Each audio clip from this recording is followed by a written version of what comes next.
With the exception of the final stage, stage 3 is probably my favorite in the game. It's long, it's a little slower paced than the other ones, but I like it a lot.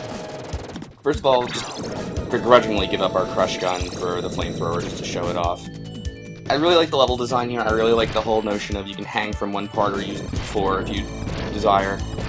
These rolling turrets roll, look around a bit, take one shot before rolling again. Touching them, of course, is fatal. We're going to skip the laser. It's not a bad choice for this level, but the flamethrower is better for the upcoming mini-boss. These guys actually don't kill you when they contact you. What they do is they capture you and they try to drag you to the top of the screen. If they make it the whole way, you'll die.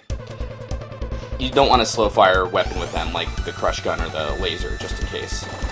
So anyway, this mini-boss, this is the way Konami wants you to do it. You're supposed to navigate these platforms, avoid the drill and his body, and hit him from the underside. But if you have the flamethrower, you can kind of skip that and hit him from any angle. And if you like, you can just sort of hang around the top and not worry about his little rotating platform gimmick altogether. Be careful when he's spinning like that, because your character will cling to him if he touches him. We have a strange missile volley from below, but either way, let's trade up back to our crush gun. It turns out that mini-boss isn't dead after all, and he's about to come back. And I guess he had arms the whole time. Okay. Have you ever noticed, I don't know, Konami loves to do this with their sprites. They have these little segmented tentacle kind of legs on things. You see it all the time.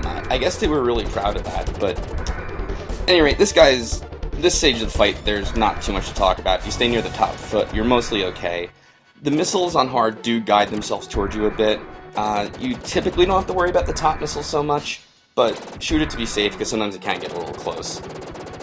You might notice there's some notches in the wall.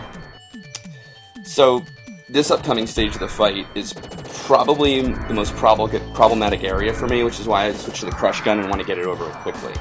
He does a lazy chase thing where he tracks your movements acceleratively, so it's a little tough to gauge where he's going to be and where he's going to go. The trick is you want to guide him to the top, fast drop down the side, and adjust downward if he decides to do a double ram like that. You have to kind of be ready for it, because he does the single and double ram sort of randomly.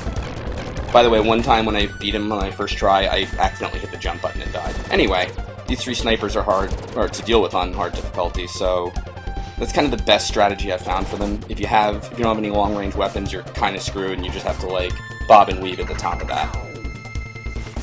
Here on the roof, we have another mini-boss. There's a lot of mini-bosses in this level, and wait till you see the next one. This first stage is really easy. You don't have to dodge the spotlight, I just like to.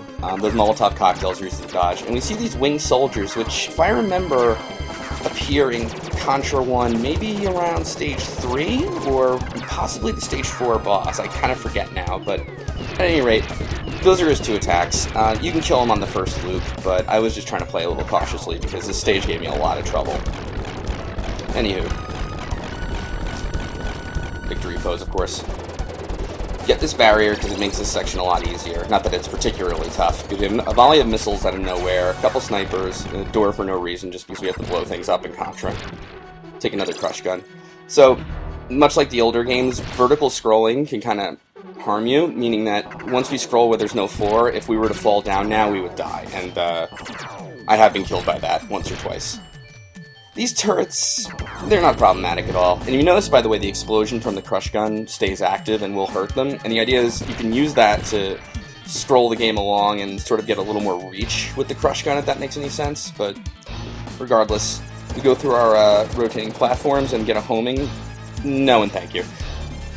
So let's keep our crush gun now for the second problem area, these 2 snatchers. Well, I like to call them that. I don't know if they really are. The red one's the more problematic one. The blue one stays on the floor and shoots there. The red guy climbs up to the ceiling and does the spread shot. If he's too close to you, the only thing you can do is drop on the floor and duck under it and hope the blue guy's not shooting there.